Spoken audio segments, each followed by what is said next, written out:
Hey guys, and welcome back to AzuruPlays Layton's Mystery Journey, and of course this time around we're going to start off the episode with a puzzle. It looks like pirate stuff.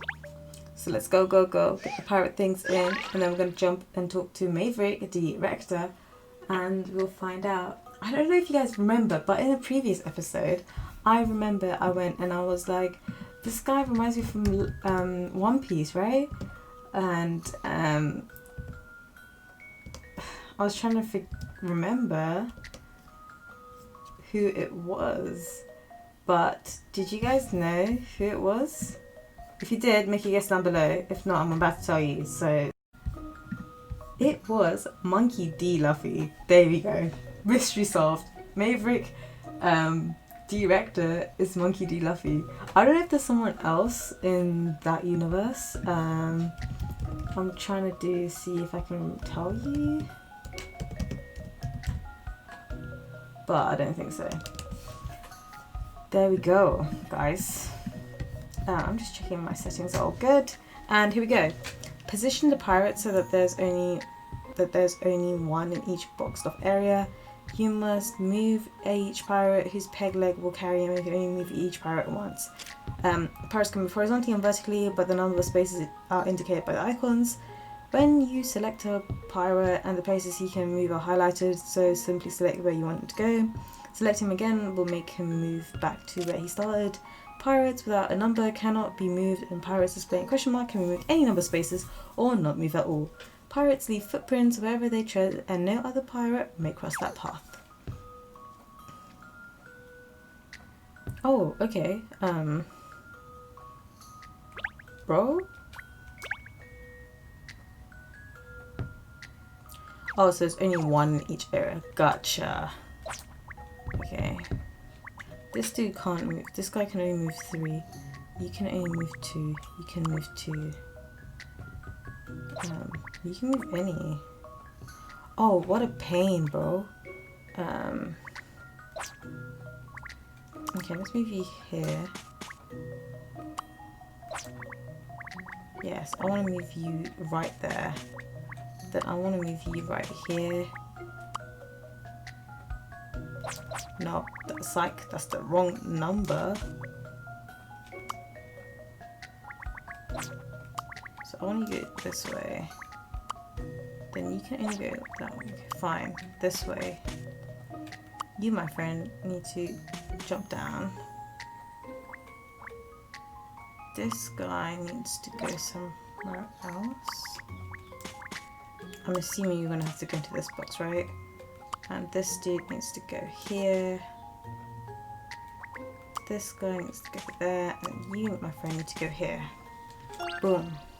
So, in conclusion, thank goodness I got that right. There we go. Another one in the bag.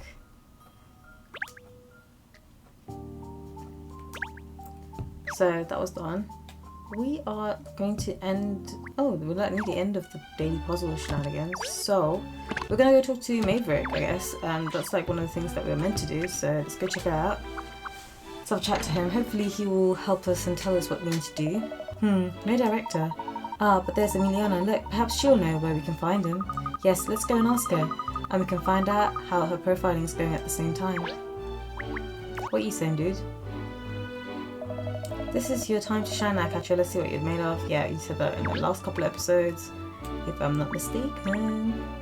There's the poster. Anything else you want me to pick up? No, I don't know. I can't tell. That's nice. We like that. It's always nice coming back to places like this, because then you always like find new things. There's nothing on the floor really, is there? No, but let's just talk to Emiliana. Oh, still here pretending to do real detective work. If I were that good at pretending, I could pretend to like you. So, how are you getting on? Don't be so catty. No doubt you've hit a brick wall, so you've come to see if you can glean anything from me. Not at all. I was just curious to know how your profiling was going. Very well, I'll tell you. Perhaps hearing some genuine deduction will make you realise how unsophisticated your own efforts are. A taste of cutting-edge profiling work could do wonders for your future investigations. Well, we can dream, can't we? You know, this lady always makes me want to scratch. Be quiet, Han. Don't interrupt me with your meaningless yapping. Yeah, bow wow, as in bow wow, you're annoying.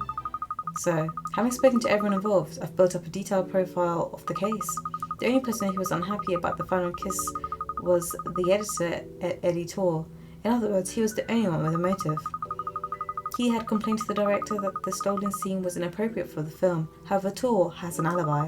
On the other hand, Seymour Frames, alone in the projection box, had the opportunity to commit the crime, but there is no clear motive.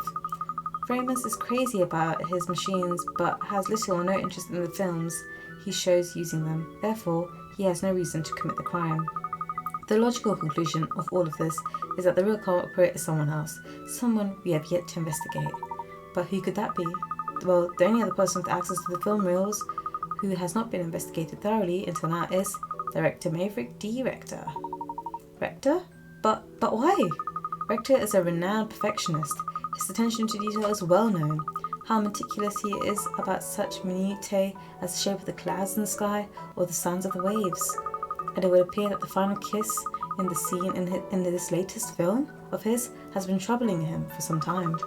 The perfectionist in him just couldn't decide if the scene was up to scratch, if it was worthy of inclusion in his magnum opus. He agonized over this right up until the premiere screening today, when finally he made up his mind the scene had to go. With no time to lose, he cut the scene from the reel and either hid it or disposed of it, all for the sake of the perfect film. That is the outcome of my analysis of all the available evidence. Very interesting. It's certainly a plausible theory, Emiliana. Oh, I wasn't expecting you to accept it so graciously, but something about it just didn't sit right with me. What? Do you have a problem with my profiling?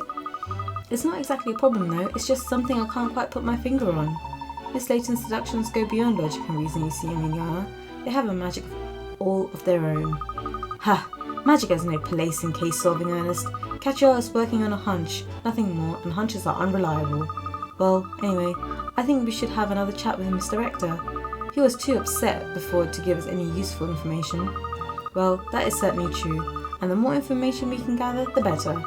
And talk of the devil, that's him over there, isn't it? Oh yes, and he's with Mr. Tor, it seems. It looks like something's going on between the two of them. Eddie, there you are. Have you got a minute? Sure, actually there's something I need to talk to you about too. But not here. Can't we go somewhere a little more private? How about in the auditorium? It's probably empty now. We should have the place to ourselves. Suits me fine. Ooh, criminals. Did you see them, Miss Layton? They disappeared into the auditorium together. Yes, this is an interesting development. We must sneak in there as well. Oh dear, you keep playing your private eye games, Catriel. Some of us have real work to do. Ooh la la. Thanks for the clue though, Emiliana. Truly appreciate that.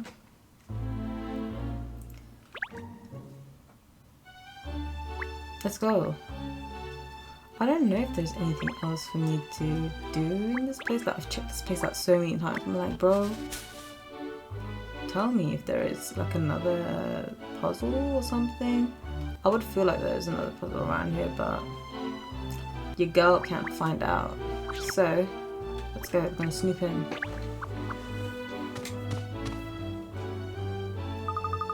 That's strange. We all saw them come in here. Where could they have disappeared to? Sniff, sniff. Over there, cat. Ooh la la. So we didn't actually get it. That's the way back out to the foyer, isn't it? Okay. One day I would love to come here and watch a film from those seats up there. It's only selected guests who've been given balcony seats for tonight's performance. I wish we were among them. I could go with the extra height for a better view, but what if you fell? That's too obvious of a place for a hint coin. Now the puzzles are far more difficult to find.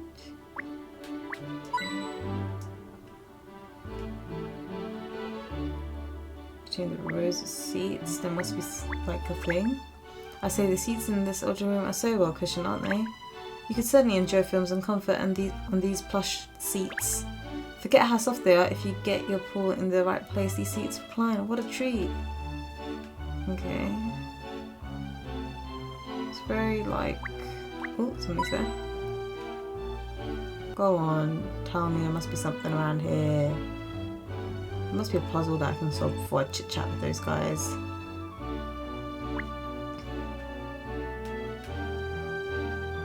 Something just blipped. Huh?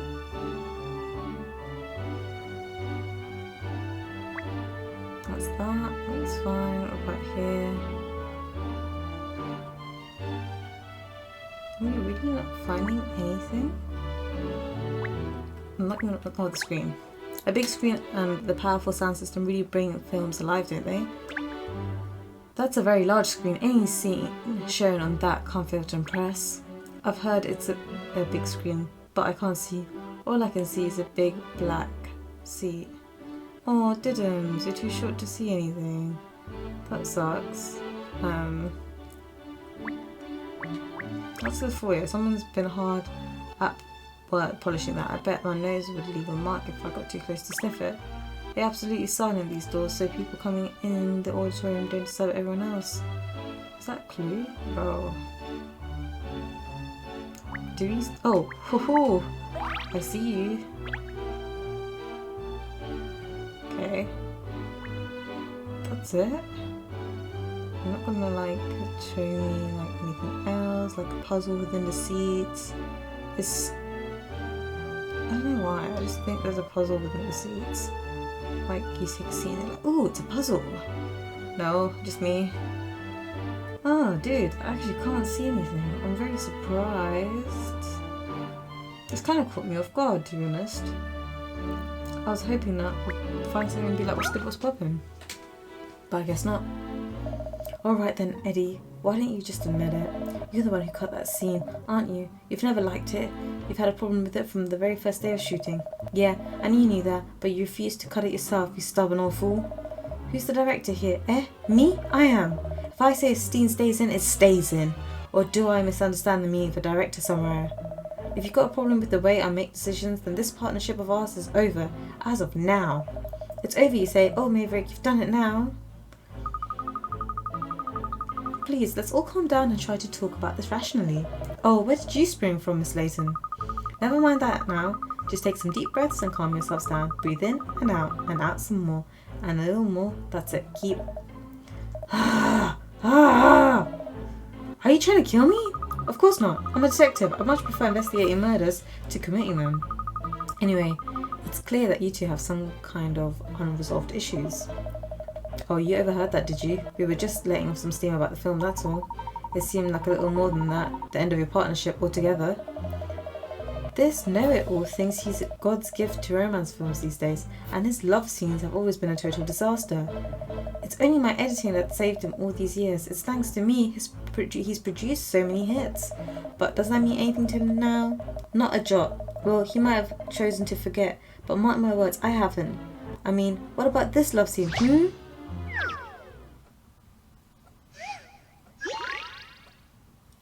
Okay. A romantic Romeo has come to take his sweetheart to a delightful dinner.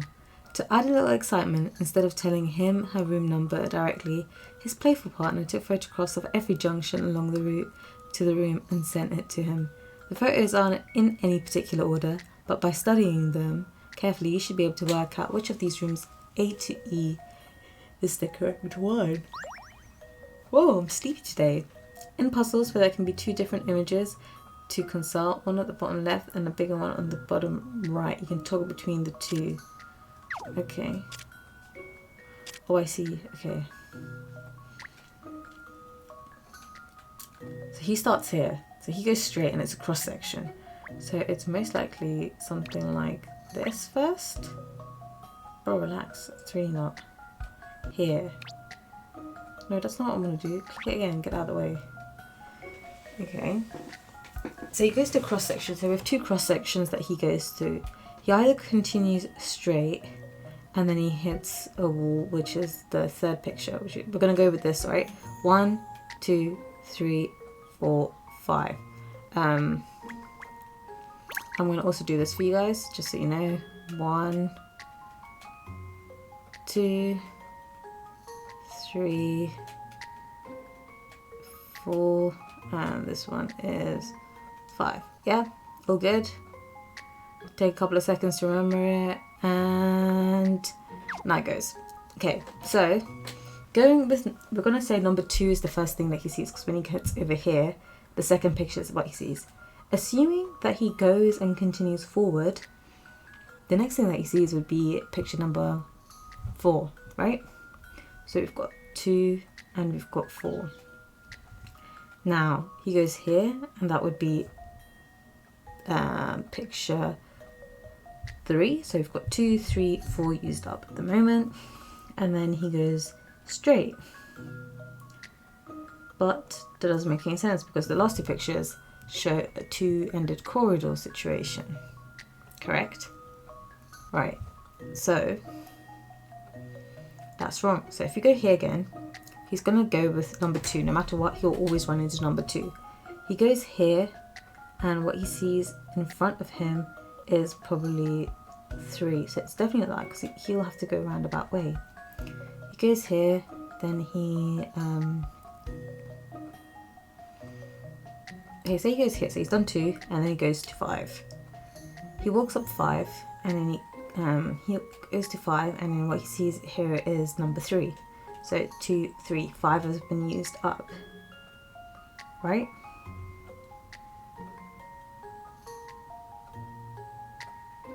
Does that make sense? 5. Then he sees a corridor, which is 4. No, that doesn't make sense. Because he comes here, he needs to see something like... Okay. 2, and then this is 4. He looks down the corridor this way, and he sees 3. Correct. Then he walks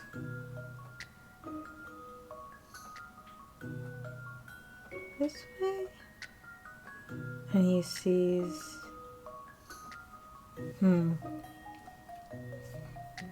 okay, that doesn't work out either in my opinion. Let me just make the picture a bit bigger. So he comes out here, right? So that's definitely 2. No matter what, there'll be 2 there. If he goes this way, the thing that he sees in front of him is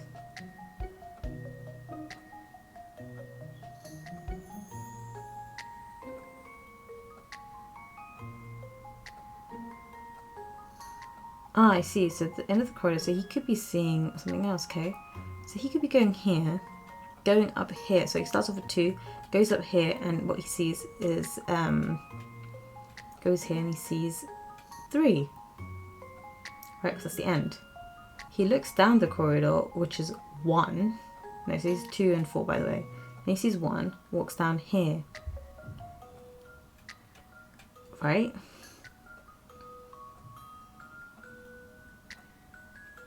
He sees the end of the corridor and not path. So he goes down here. And down here,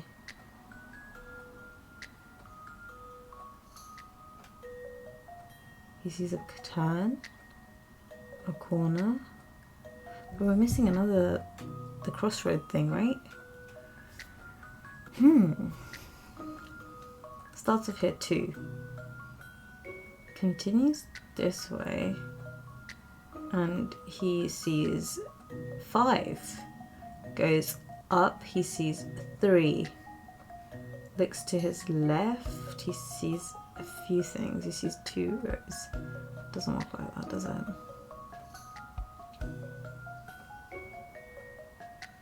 Because from perspective, it's facing, you gotta think about that way, right? So this way. And then he goes again. He will see another crossroad here.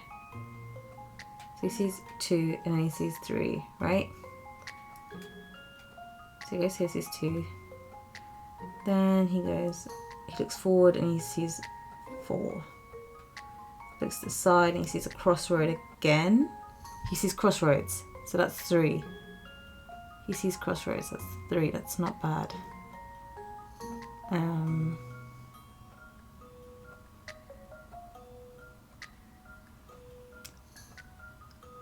He looks... No. Ooh, this is intriguing. The partner... So the thing is that he takes... Oh, let me get comfy. His playful partner took photographs of every junction along the route to the room and sent them to him. The photos aren't in a particular order, but you should be able to work out which ones are what.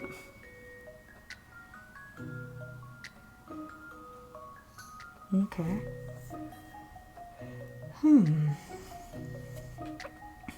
Interesting to say the least.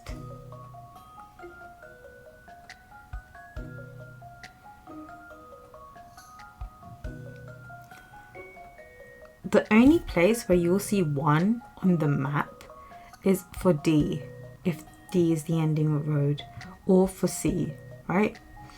So I can definitely assume it could be one of those, because those are the only ones with a turn and a straight line. And the same with that turn and a straight line. So if we go here again, assume this is 2, then this is 4. She goes, looks this way, and she sees 3.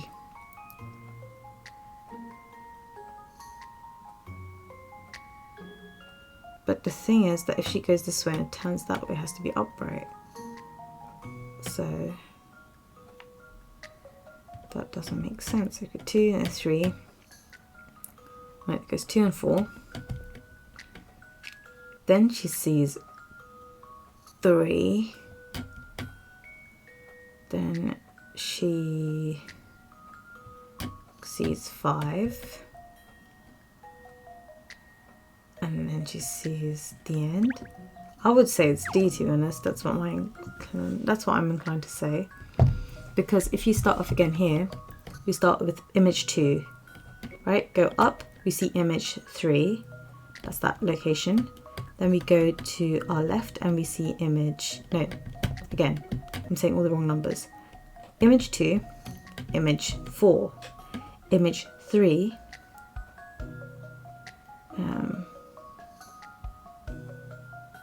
straight and then a turn, right? So that would be 5, and then that would be 6, and that would be 1.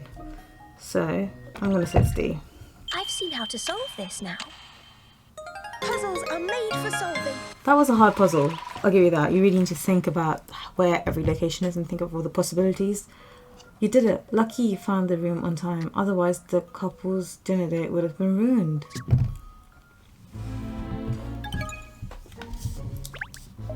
Well, I didn't think you'd solve that one. That's had me stuck for decades. There's no puzzle that can't be solved with some calm and considerate thinking. Mr. Tor, if you've calmed down a bit now, perhaps... Calm down? Are you being funny? Ah! I don't care about that spat with Maverick before, but I can't be pinned for this theft of the final scene. I mean, it's a matter of pride. What sort of editor would do something like that? Say, miss, I don't think this fight is going to sort itself out anytime soon. Oh, well, never mind. It's rather fun to watch, shall we? Great idea, Cat. Let's just forget about the case and watch the 2 prime suspects argue instead. Don't be snide, Shell. If we listen in, they might let something slip up. That gives us a lead. Sneaky cat. You're one sneaky cat, Cat. Pride? Pride? What? That's more important to you than honouring the decisions made by the director? Cutting scenes you were never asked to cut. For the last time, I did not steal that kiss scene, and you know that I would never cut a film unless you gave me the go-ahead. But it's no secret that you didn't like that scene. You've always had a problem with it. Come on, admit it. Yeah, I had a problem accepting that the great Maverick director could be happy to end one of his greatest films with a scene like that. Tsk. Why don't you admit it? You never really got on with that scene either, did you? Yes, I did. I was perfectly happy with it. So you are willing to compromise on quality these days, are you? You make me sick, Maverick. But you know what makes me more sick? The fact that someone other than me cut one of your films.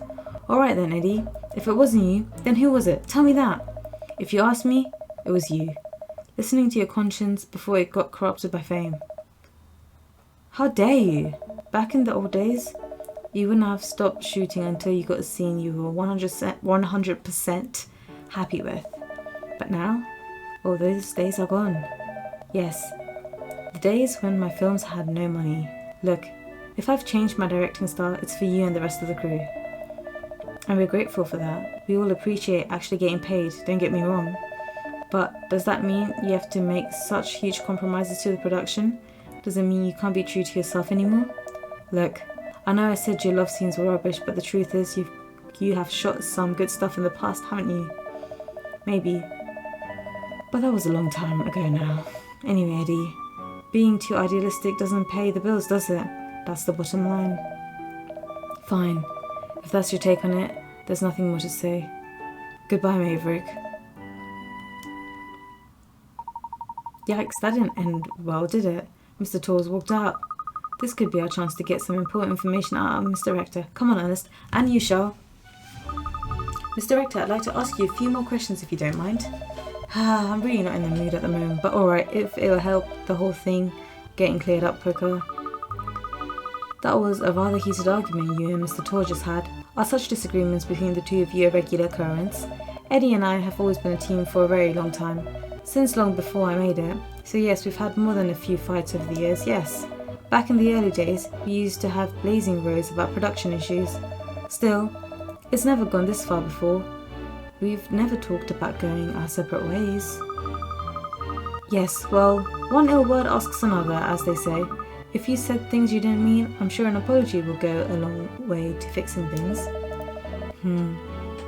With Eddie? I'm not so sure. I heard that you used to make films that were a lot less mainstream, with more fringe appeal. Is that right? That's going back a bit now. Anyway, it wasn't like I was trying to shoot fringe films. That's just how it worked. That's how people took my material. It wasn't for everyone. But Eddie really liked my old work, and now that I'm making films more people actually want to watch, he's not happy about it. You know, he was always pressing me not to include the last scene in No Sub for Love, right from the start. Yes, he told me, and he said he didn't believe it was true to your style. Not true to my style, huh? That makes it sound all so simple. The truth is, I don't even know what my style is anymore. It's just typical of Eddie though. He never had any hesitation in telling me what was wrong in my films. Sometimes, it makes me so mad, but I have to admit that he's usually right. Oh, who am I kidding? He's right this time too. You mean about the whole stolen scene? I just wanted it to be real. I wanted to shoot a kiss that looked like it was genuinely from the heart, not just two actors playing their parts. But somehow, I couldn't get it right. In the old days, I wouldn't have given up. I'd have just kept shooting and shooting until I got the result I wanted. Why didn't you do that this time then? You're young, I wouldn't expect you to understand. The fact is, as you get older, you lose that drive that you had in your youth. No, you're quite right, that's not something I can relate to. It sounds rather sad, to be honest. So you're telling us that Mr. Tor couldn't accept the scene you shot, and that he cut it from the film without your permission? Yes, that's his job after all, cutting film. And he's very good at it. I can't really say I blame him, it's all my fault. This might be like a strange request after everything that's happened, Miss Layton, but could you try and keep this quiet? Eddie did it for my benefit at the end of the day. I'm afraid that won't be possible. What? But if this comes out, Eddie's career is over. Is it really worth destroying the man just for some sense of obligation to uphold justice? That's not the reason at all. Because Mr. Tor didn't do it. You see, the fact is, you are his alibi, Mr. Rector. Exactly, you and Mr. Tor were together at all times until the start of the screening, weren't you? And when you checked over the film reels together, you found no problems. So if Mr. Tor was never out of your side after that time, then however much he disagreed with the inclusion of that scene, he had no opportunity to cut it. I suppose that's true. So someone else stole it then. Well, that's wonderful. Miss Layton? Oh, I'm sorry. Good. It looks like I have all the evidence I need now. And before I complete case 3, I'm going to let you guys ponder about who actually did the whole situation. Was it Maverick Director? Was it Eddie? Was it Seymour? Was it the bird? Was it Ernest? Was it Miss Layton? Was it Emiliana? Let me know. Take your guess. I want to know. I hope you guys enjoyed the episode, and I shall see you all in the next episode of AzuruPlays Layton's Mystery Journey. But first, I need to get myself some water. If you know where that joke's from, you're an OG. Just throwing it out there.